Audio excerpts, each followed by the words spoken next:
कि जरी खाला भी नाराज है मुझसे? हाँ थोड़ी बहुत। तो एक्चुअली असल मसला डैड का है। उनको हर उस आदमी से मसला है जिसका ताल्लुक तुमसे है। अच्छा, तुम्हें क्या लगता है मेरे और रूमी के दरमियान जो कुछ हुआ उसमें कसूर मेरा था क्या? कसूर किसी का नहीं होता मेरे दोस्त, कसूर हालात का होता। मेरे लिए ना तुम गलत हो ना रूमी का। इनफैक्ट मेरे लिए सही गलत की कोई अहमियत ही नहीं है। I swear. So, if you don't mind, can I ask you something? Yeah, sure. वीर से शादी क्यों कर रहे हो? मतलब ये कि प्यार व्यार करते हो उससे कि नहीं? बस ये तो नहीं पता कि उससे प्यार करता हूँ या नहीं, लेकिन मुझे लगता है कि उसके साथ जिंदगी अच्छी गुजरेगी।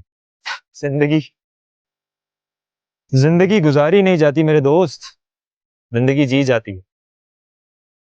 जरा ठंडे दिमाग से सोचो। एक ऐसा इंसान जो तुम्हारे साथ जिंदगी जीना चाहता है या जिसके साथ तुम जिंदगी जी सकते हो, शायद तुम्हारे आसपास।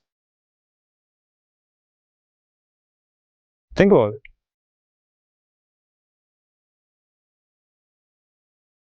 अच्छा लिसन,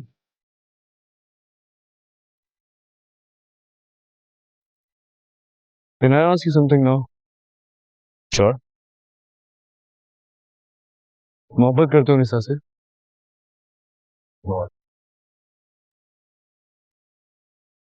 तो फिर मेरे भाई तुम्हें भी जिंदगी से गुजारनी पड़ेगी।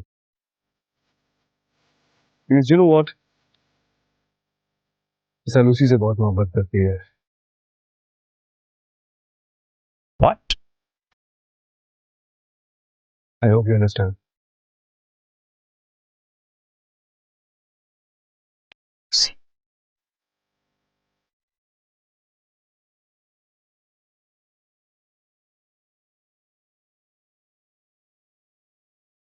रांझे, और यार तू को गाना शाना सुना दे। मैं चॉइस साहब, मैं गाना सुनाऊं? और पर देख, उस लड़की को याद करके सुनाई जिसकी याद में तू सारी रात बांसुरी बजाता रहता है।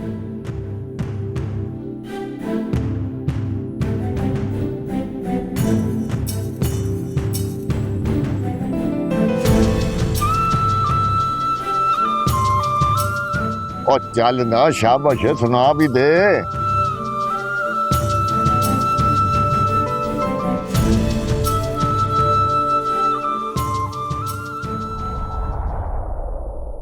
हो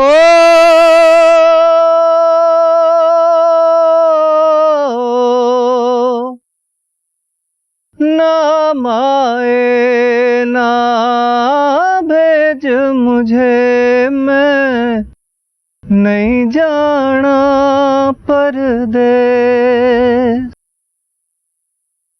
ना माए ना भेज मुझे, मैं नहीं जाना परदेस। जिस रांझे संग सांसें जुड़ी वो रांझा है उस देश वे। मैं नहीं जाना खेड़े आदना, मैं नहीं जाना खेड़े आदना। लोग कहे उसे रांझा जोगी, मुझको तो रब का जमाल। जाने न जाने लोग न जाने, वो जाने मेरा हाल। ना भेज न माए मुझको, मैं नहीं जाना नहीं जाना, ओ नहीं जाना, मैं नहीं जाना, मैं नहीं जाना, मैं नहीं जाना खेड़े आते नाल।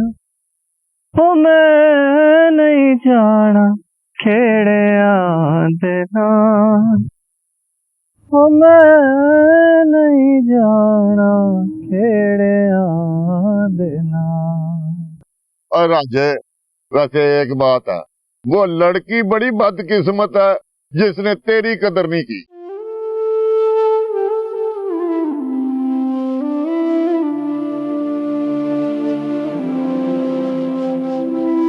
लो जी, एक दफा मैं अपने दोस्त के ब्याह पे कराची गया और वहां मैंने तुम्हारी खाला को पहली दफा देखा। लो जी, ये इतनी खूबसूरत थी कि मैं तो देखते बेहोश होने लगा। ना ये थी से क्या मुराद है आपकी चौधरी साहब? नहीं, अरे आप तो अब भी क़यामत ढाती हैं। अच्छा खालू, फिर क्या हुआ? और बस पुत्र जी, मैं तो वहीं कराची में रुक गया। रोज तैयार श्यार होकर इनके घर के बाहर खड़ा हो जाता था कि अब आए, पर निकलता हमेशा इनका अब्बा जान ही था। यानी तुम्हारे नाना। ये इश्क नहीं है आसान, बस इतना समझ लीजिए, एक आग का दरिया है और कूद के जाना है। हाँ पुत्र, वही आग का दरिया। पर एक बात है, अरे तुम्हारे नाना बड़े गुस्से वाले थे। चौधरी साहब खबरदार, जो आपने मेरे मरहूम अब्बा जी को कुछ कहा तो। और नहीं, मैं तो उनकी तारीफ कर रहा हूँ। अच्छा खालू, फिर क्या हुआ? आपने नाना से बात की? ले, और मैंने अपनी हड्डियां तुड़वानी थी बात करके। उन्हें फंसाया जरूर मैं। अब्बा, लोग कुड़ी फंसाते हैं, आपने उनके अब्बा को फंसाया? अरे पुत्र जी, हमारे जमाने में कुड़ी के अब्बा को फंसाना पड़ता था, और क्योंकि उसने ही हाँ करनी होती थी। फिर तो मुझे आपके वक्त में पैदा होना चाहिए था चौधरी साहब। और क्यों भाई, क्या मतलब है तेरा? कुछ नहीं, आप अपनी कहानी सुनाएं। हाँ खालू, बताइए ना, नाना को कैसे राजी किया आपने?